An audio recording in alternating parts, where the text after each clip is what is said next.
You ask Tiger to solve. This deals with linear equations with one unknown. The final result is y equals 1.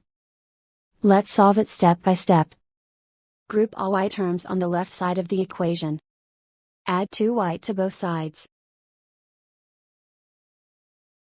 Group like terms. Simplify the arithmetic.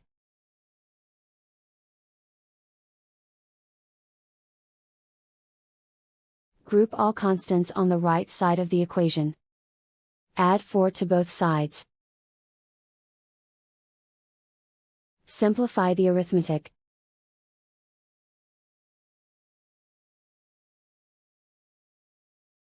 Isolate the y. Divide both sides by 4. Simplify the fraction.